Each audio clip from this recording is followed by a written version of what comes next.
옆 사람하고 인사 한번 하십시다. 교회 참 잘 오셨습니다. 한 번 더 하십시다. 진짜 잘 오셨습니다. 한 번 더 하십시다. 사랑하고 축복합니다. 자, 내일이면 우리는 민족 구유의 명절인 추석을 이제 맞이하게 됩니다. 그렇다면 이 추석을 우리 믿는 사람들이 어떻게 좀 맞이할까? 오늘 주시는 말씀을 통해서 그 힌트를 좀 얻는 귀한 시간이 되셨으면 좋겠습니다. 오늘 우리가 살필 본문은 소위 탕자의 비유로 널리 알려져 있는 잃은 아들의 비유입니다. 많은 설교자들이 또는 많은 성도들이 이 탕자가 어떻게 아버지의 집을 떠나 집을 나갔고 또 어떻게 돌아왔는지 또 집에 나가서 얼마나 고생을 했는지 거기에 너무 집중하는 경향이 있습니다. 그런데 그렇게 그 본문을 이해를 하게 되면 예수님께서 이 비유를 하신 원래의 의도를 놓칠 수가 있습니다. 본문을 자세히 살펴보면 이 이야기의 초점은 사실상 탕자가 아닌 것을 우리가 알 수 있습니다. 그렇다면 이 본문의 초점은 과연 무엇일까? 이 본문을 통해서 주님께서 과연 무엇을 말씀하시려고 비유를 하셨을까 하는 것입니다. 이것을 알려면 이 비유를 왜 주님께서 말씀하셨는가를 먼저 생각해 보아야만 합니다. 이를 위해서 먼저 1절, 2절을 우리 다 같이 한번 읽어보도록 하겠습니다. 우리가 누가복음 15장을 지금 보는데 누가복음 15장 1절하고 2절을 우리가 좀 생각해 읽어보도록 그렇게 하겠습니다. 다 같이 읽습니다. 시작. 모든 세리와 죄인들이 말씀을 들으러 가까이 나아오니 바리새인과 서기관들이 수군거리어 이르되 이 사람이 죄인을 영접하고 음식을 각지 먹는다 하더라. 방금 읽은 말씀을 보게 되면 예수님께서 세리들과 그리고 죄인들을 이렇게 대해요. 그리고 그들과 교제를 해요. 그런데 예수님께서 죄인과 세리를 대하는 그 모습이나 또 그와 같은 태도를 못마땅하게 생각하는 사람들이 있었어요. 그게 누구냐면 바리새인과 서기관들이죠. 바리새인과 서기관들이 예수님의 그와 같은 모습들을 정말로 싫어하셨어요. 그리고 이제 불평을 하셨습니다. 그래서 예수님께서 그들의 이와 같은 잘못된 태도를 책망하고 꾸짖기 위해서 오늘 본문의 비유, 흔히 말하는 탕자의 비유 혹은 잃은 아들의 비유를 말씀해 주셨다라고 하는 그러한 사실입니다. 그러니까 이걸 반드시 기억해야 돼요. 이 탕자의 비유라고 하는 것, 소위 잃어버린 아들의 비유라고 하는 것은 바로 이 바리새인과 서기관들의 잘못된 태도를 꾸짖고 수정해 주기 위해서 하신 비유라고 하는 그러한 사실입니다. 오늘 말씀을 1절 말씀을 보게 되면 이 예수님의 말씀을 듣는 두 부류가 등장하고 있는 것을 볼 수가 있습니다. 1절 한번 보실까요? 1절 모든 세리와 죄인들이 뭐예요?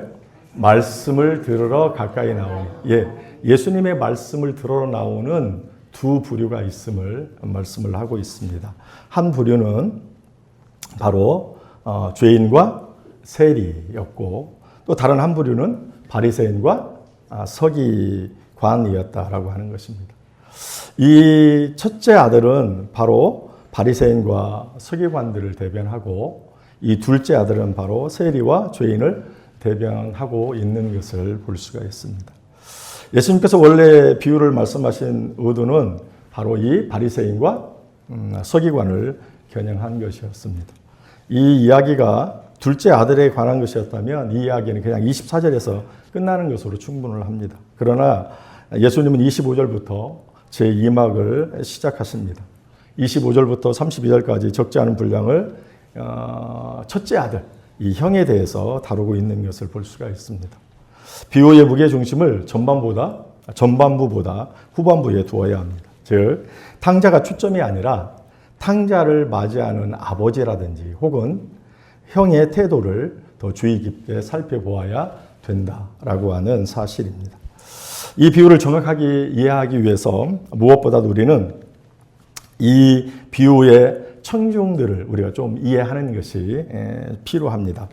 앞서 말씀드린 대로 예수님의 말씀을 들어온 두 부류가 있다 그랬죠. 하나는 죄인과 세리들이, 죄인과 그리고 세리가 있다 그랬고, 또 다른 한 부류는 바리새인과 서기관이라 그랬습니다.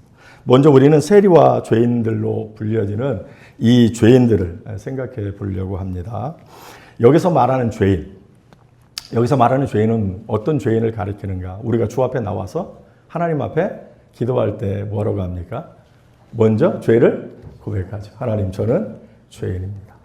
여기서 말하는 죄인은 이렇게 우리가 주 앞에 나와서 하나님 앞에 기도하면서 말씀 고백하는 저는 죄인입니다 라고 하는 이 죄인을 이야기하고 있지 않다라고 하는 것입니다.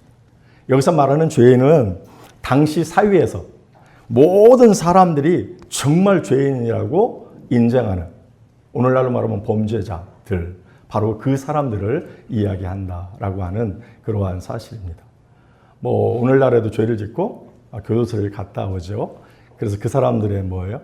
그 주민등록 초본이라든지 호본에 뭐가 그어졌다 그래요? 빨간. 예, 당시의 죄인들은 바로 이런 사람들을 이야기하는 것이죠. 실제의 당시의 죄인들은 어떤 사람들이었느냐라고 했을 때, 첫째로는 부도덕한 삶을 사는 사람들, 그러니까 몸을 팔아서 생계를 유지하여 살아가는 창기들을 이야기했습니다. 그리고 이제 나라를 팔아먹는다라고, 매국노라고 인정을 받았던 세리들, 그리고 엄청나게 흉악한 범죄자들, 이런 사람들을 가르쳐서 당시에는 죄인이라고 이야기를 했고, 오늘 본문에서 말하는 이 죄인이라 할 때에는 바로 이러한 사람들을 가리키고 있다라고 하는 그러한 사실입니다.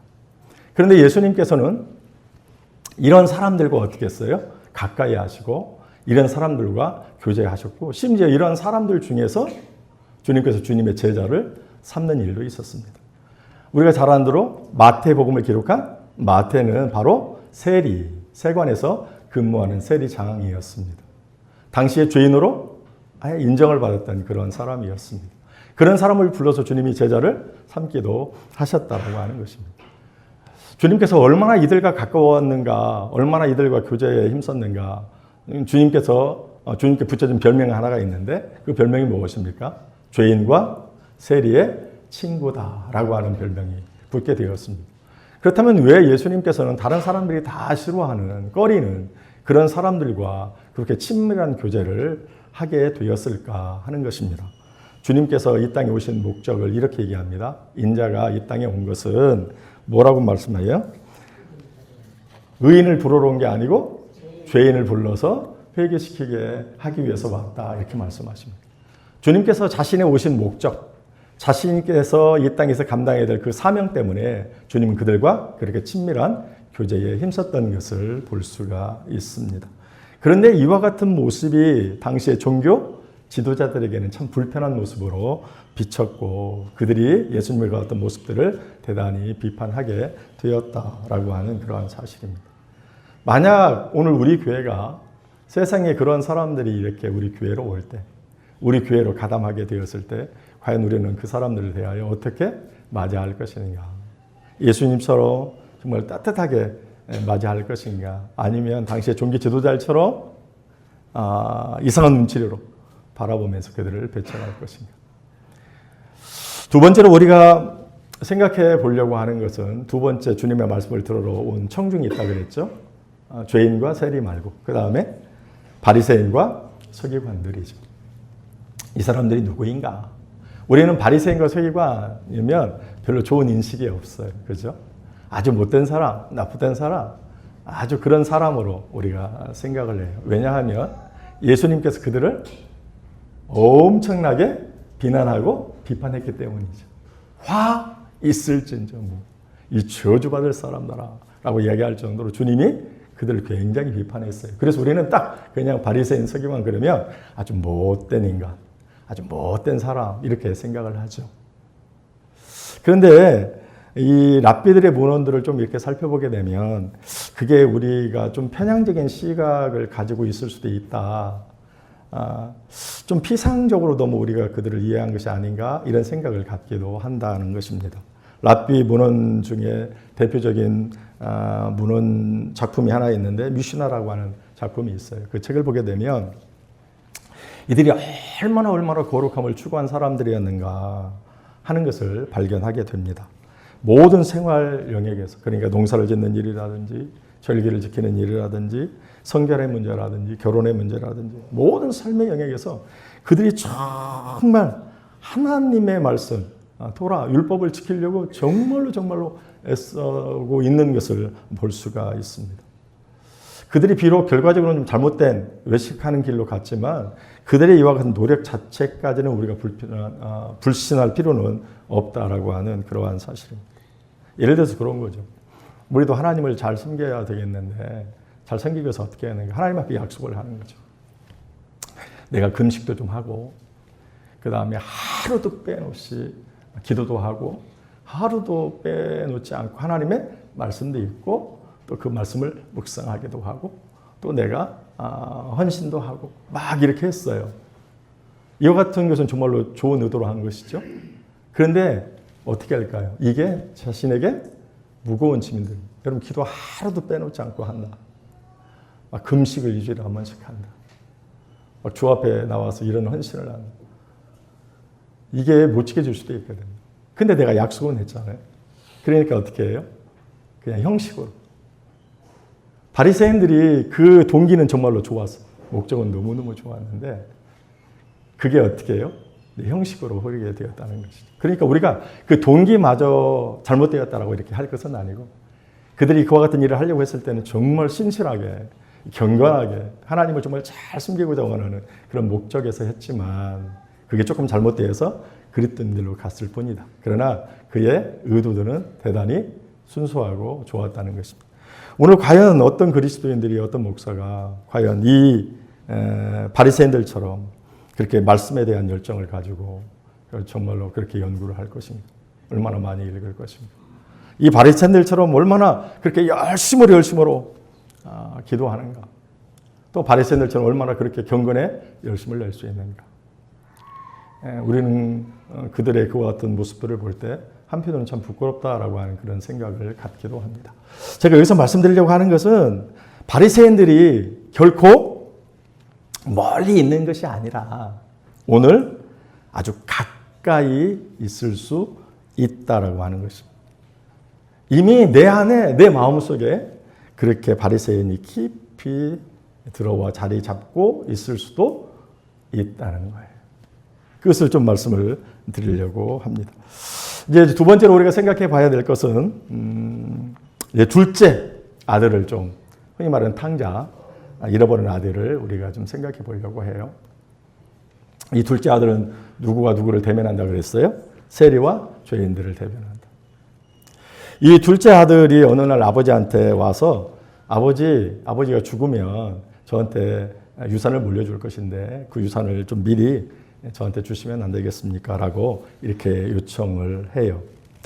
당시 아버지가 죽으면 그 아버지의 유산을 자녀들이 나눠 갖게 되었는데요. 이제 큰 아들은 다른 아들보다 2배로 이제 유산을 받게 되는 것이 관례였습니다. 그리고 둘째 아들은 이제 3분의 2를 받게 됩니다. 그런데 여기서 유산은 결국 아버지가 죽었을 때 받아야 되는 것이죠. 그런데 아버지가 살았을 때 아들 중 하나가 미리 자신에게 유산을 달라고 할 때는 9분의 1 정도의 그 적은 유산만 받게 되어 있습니다. 어쨌든 이 아버지가 죽지도 않았는데 아들이 아버지한테 가가지고 아버지 죽었을 때 저한테 물려줄 유산을 미리 달라라고 하는 것은 이건 예의가 아니라고 하는 사실이죠. 이건 정말로 불경한 일이고 정말 아버지를 무시하는 일이죠. 그런 거 아니에요? 아버지가 빨리 돌아가셨으면 좋겠다라는 뜻이에요. 저한테 유산을 달라고 하는. 그러니 이건 있을 수가 없는 일이시죠. 그럼에도 불구하고 오늘 본문에 등장하는 아버지는 어떻게 합니까? 살림을, 그러니까 유산을 나누어 줍니다. 당대의 사회에서는 있을 수 없는 일입니다. 이런 일들은 거의 없습니다. 근데 오늘날은 좀 다르죠. 오늘날에 재산이 있는 부모들은 자신이 죽어서 자신의 유산을 자식들에게 하는 게 아니고 또 죽기 전에 이렇게 하는 게 아니고 미리 어떻게 해요? 막 나눠줘요. 왜요? 형제들 간에 싸울까 봐. 그래서 요즘에는 좀 지혜로운 행동이다라고 이야기할 수 있겠으나 당시에는 감히 있을 수도 없는 그러한 요구를 지금 이 둘째 아들이 아버지에게 요구했다라고 하는 그러한 사실입니다. 아버지 입장에서는 분노하고 또 서글프고 또 배신감마저 느꼈을 것입니다. 정말 괘씸했겠죠. 오늘날 우리의 아버지들도 때때로 자식들에게 이렇게 느낄 수가 있어요. 내가 어떻게 해서 너를 키웠는데 이 못된 놈아. 아버지는 이런 것들을 어쨌든 간에 있음에도 불구하고 자식에게 나누어 주었습니다.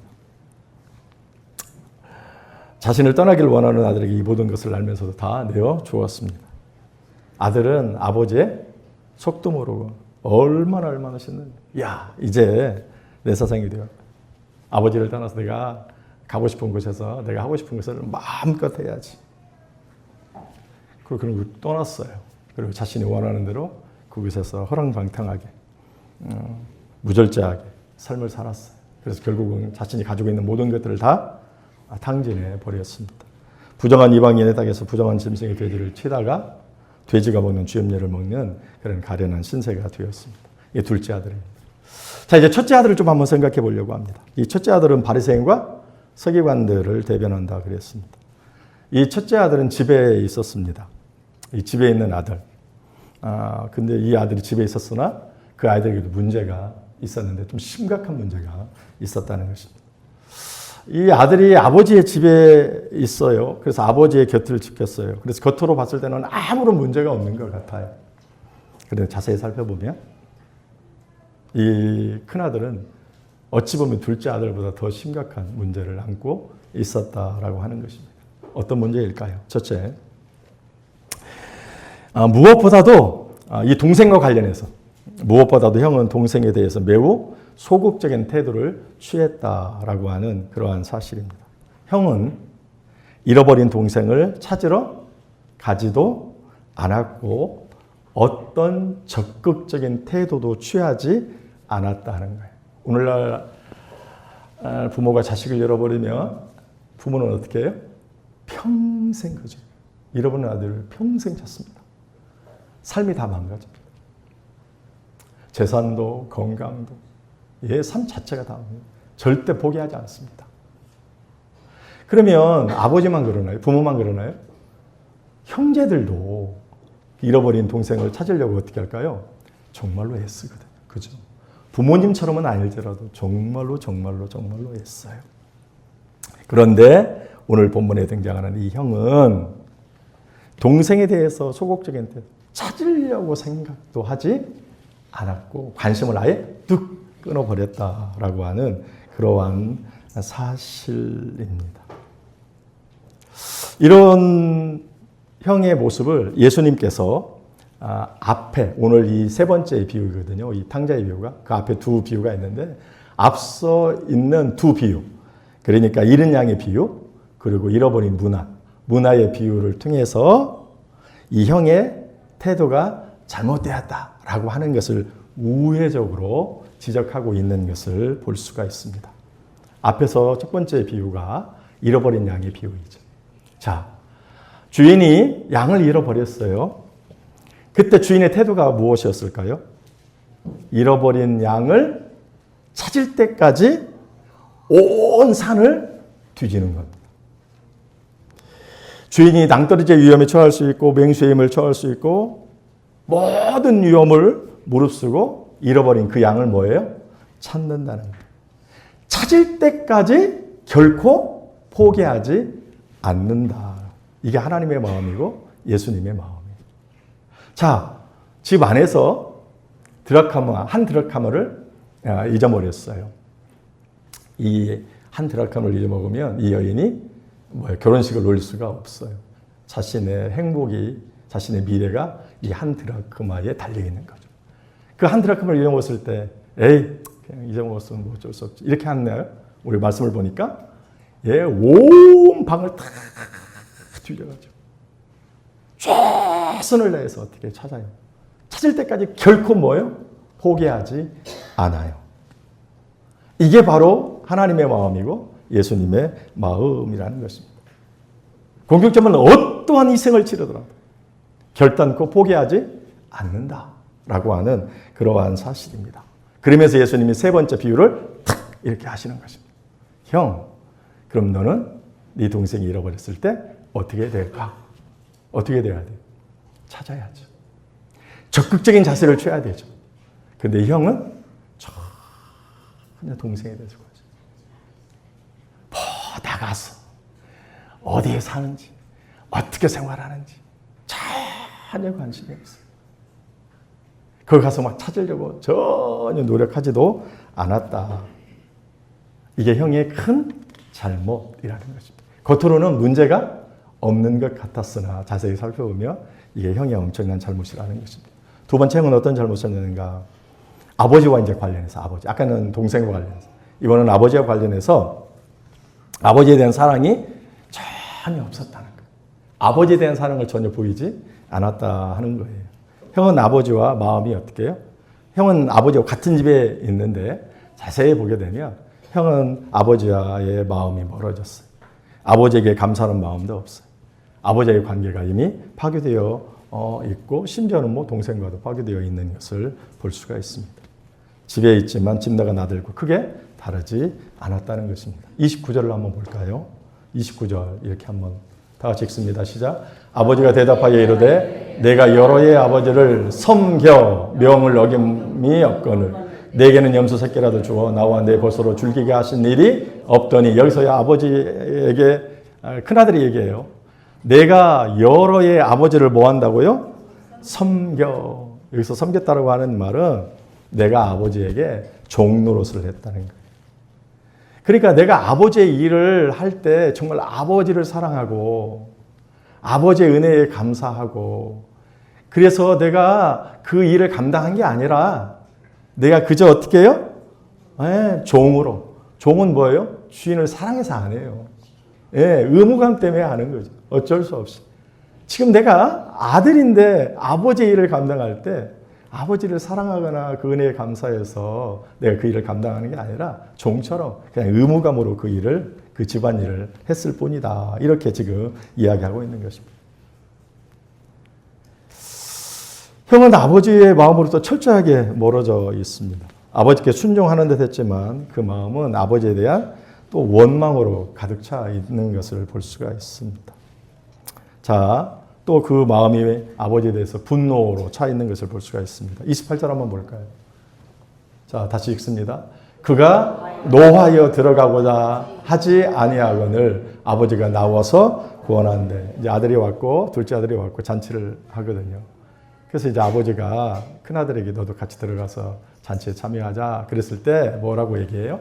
노하여 들어가지 아니하였다. 이렇게 이야기합니다. 여기서 노했다라고 하는 이 헬라어가요. 단순히 화난 정도를 얘기하는 게 아니라 막 분노가 폭발하는 것을 얘기합니다. 수년 동안 쌓였던 그 분노가 드디어 확 폭발하는 것을 볼 수 있습니다. 이 똑같은 단어가 마태복음 22장 7절에도 나와요. 거기에 보면 임금이 노하여 군대를 보내요. 그 살인한 자들을 진멸하고 그 동네를 불사르고. 임금이 노하였다. 똑같은 단어예요. 임금이 아들의 혼인잔치를 했고요. 미리 종들을 초청할 사람들이 다 보냈고 그 몇 번 보냈고 당일날 이제 종들이 다시 보내요. 그랬더니 어떤 사람이 아유 나는 상업으로 가요. 나는 농사지으러 가요.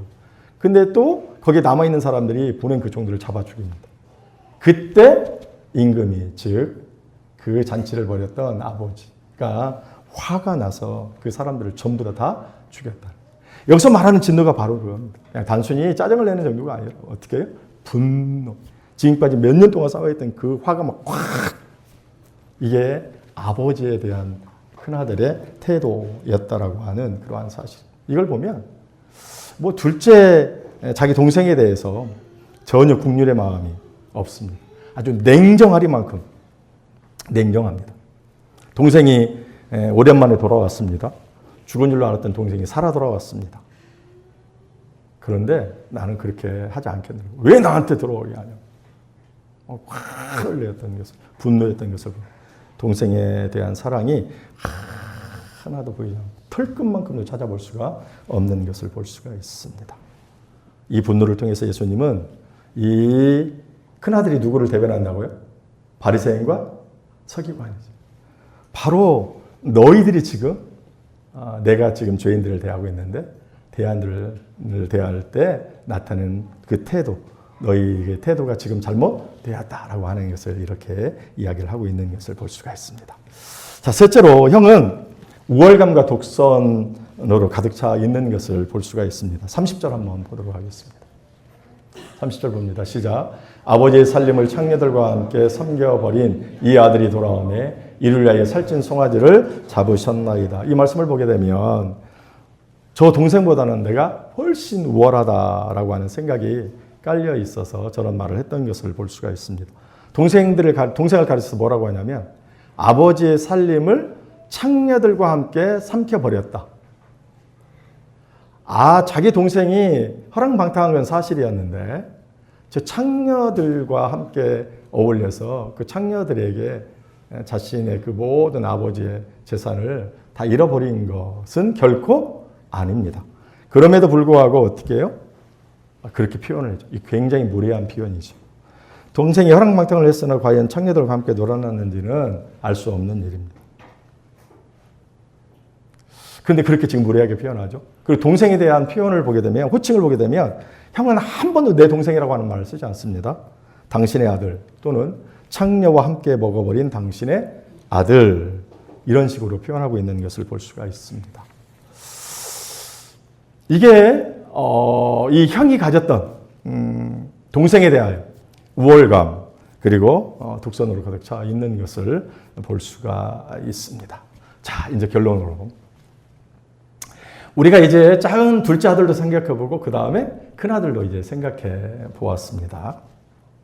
그런데 오늘 말씀을 쭉 살펴보면 이 둘째 아들도 그리고 첫째 아들도 모두 아버지를 오해했다라고 하는 그러한 사실입니다. 다시 말해서 아버지가 잃어버린 아들을 얼마나 찾고 기다리시는지를 그들이 이해하지 못했다라고 하는 그러한 사실입니다. 두 아들들이 아버지를 오해했어. 아버지는 잃어버린 아들을 얼마나 찾고 기다리시는지.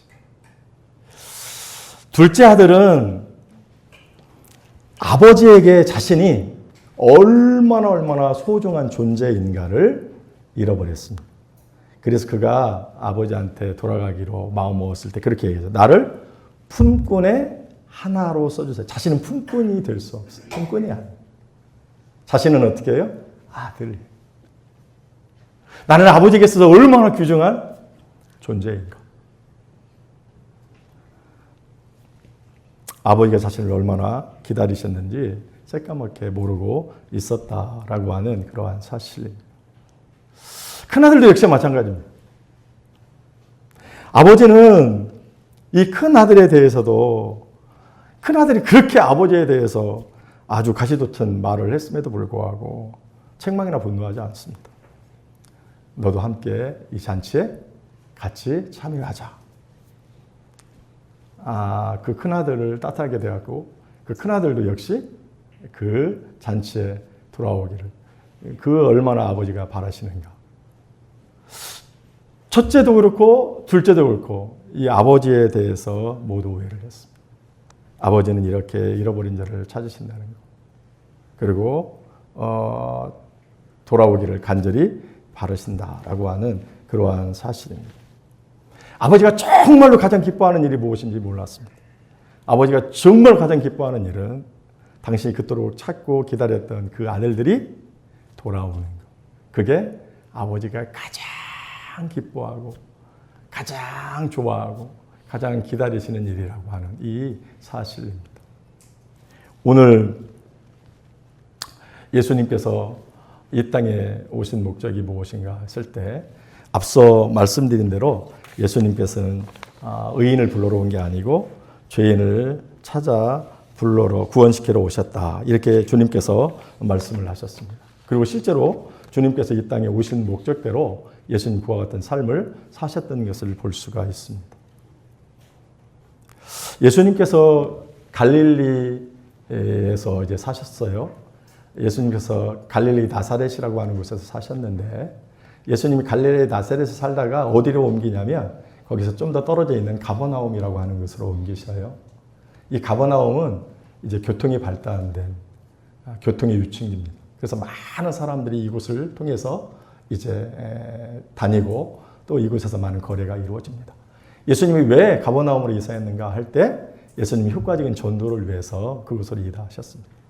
이곳을 예수님이 본거지로 삼고 여기에서 정말로 주의 복음을 열심히 잃어버린 자를 찾으려고 정말로 애쓰셨습니다. 예수님께서 거기에서 저 밑쪽 쪽으로 해안가로 보면 두로라고 하는 곳이 있고 저 위쪽으로 가면 시돈이라고 하는 곳이 있는데요.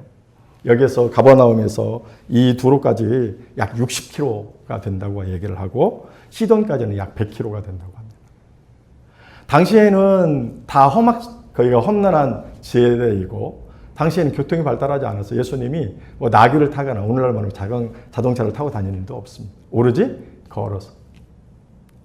잃어버린 자를 찾으려고 한 영혼이라도 놓치지 않으려고 예수님은 한 영혼을 위하여 60km를 가고 한 영혼을 100km를 갑니다. 왕복하면 한 영혼을 위하여 200km, 120km 그렇게 예수님은 다니셨던 것을 볼 수가 있습니다. 하나님은 이렇게 한 영혼을 귀하게 생각하십니다. 한 영혼이 정말 돌아오기를 바라십니다. 돌아왔을 때 가장 기뻐하십니다. 교회가 어떤 곳입니까? 주님의 사역을 이어서 감당하는 곳입니다. 우리 교회의 사명이 무엇입니까? 주님의 사명을 이어서 잃어버린 자를 어떠한 일이 있을지라도 한 영혼이라도 포기하지 아니하고 그 영혼을 찾는 것. 찾기 위하여 대단히 수고하고 노력하고 애쓰는 것. 이게 바로 교회이고 교회에 할 일이라고 하는 그러한 사실입니다. 그렇다면 과연 오늘 우리 교회는 또 오늘 저와 여러분들은 과연 주님처럼 그 주님의 마음을 그 하나님의 마음을 그 한 영혼이라도 잃어버리지 않고 찾으려고 어떤 어려움이 있을지라도 결코 포기하지 아니하고 그 영혼을 찾으려고 노력하는 그 마음을 가지고 우리가 얼마나 잃어버린 많은 영혼들을 찾아다니시는지 또 찾기 위하여 노력하고 애쓰시는지 우리 자신들의 이 삶을 우리가 또 돌이켜 보아야 되겠다라고 하는 그러한 사실입니다.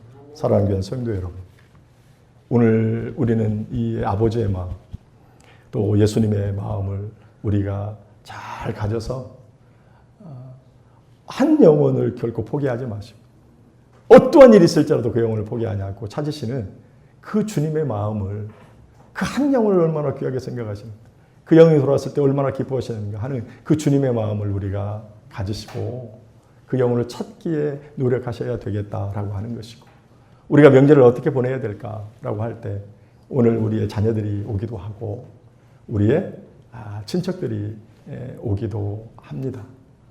그 자녀들이나 믿지 않는 친척들이 아직도 예수를 믿지 않고 있다면 이런 때에 모이기가 쉽지 않잖아요. 이러한 기회를 놓치지 마시고 주께서 주시는 지혜를 가지고 그들에게 주의 복음을 증거하여서 그 잃어버린 영혼을 주 앞에 찾아드리는 그러한 주의 복음을 증거하는 계기로 추석 명절을 삼으시고 그렇게 보내시는 오늘 저와 여러분들 되시기를 예수님의 이름으로 축원을 드립니다. 기도하시겠습니다. 고마우신 아버지 하나님 은혜를 감사합니다. 오늘 우리가 익히 잘 알고 있는 주의 말씀을 통해서 우리 교회가 하여야 할 일들 또 우리가 추석 명절을 어떻게 보내는 것이 믿는 자로 좀 더 지혜롭고 합당하게 보내는 것인가 깨닫게 하시니 감사를 드립니다. 우리의 아버지이신 하나님, 우리의 아버지이신 예수님께서 한 영혼을 얼마나 귀하게 생각하시는지 어떤 어려움이 있을지라도 그 한 영혼을 포기하지 아니하시고 찾으시고 또 찾았을 때 얼마나 기뻐하시는지 이와 같은 주의 마음들을 저희들이 이해하고 그 같은 아버지의 마음을 우리가 품고 우리 교회가 잃어버린 영혼을 찾으려고 노력하고 애쓰는 아버지 교회적 사명을 온전히 감당하는 저희들이 될 수 있도록 도와주시옵소서. 아울러 이 추석 명절 아버지 하나님 많은 우리의 자녀들과 친인척들이 이제 만남을 갖게 되는데 아버지 하나님 믿지 않는 우리의 형제와 또 자식과 그리고 친척들이 있다면 아버지 하나님의 마음으로 아버지 그 영혼을 불쌍히 긍휼히 여겨 주의 복음을 증거하여 잃어버린 그 한 영혼을 아버지께 찾아드리는 의미 있는 명절을 보낼 수 있도록 하나님 도와 주시옵소서. 예수님의 이름으로 감사 기도 올리옵나이다. 아멘.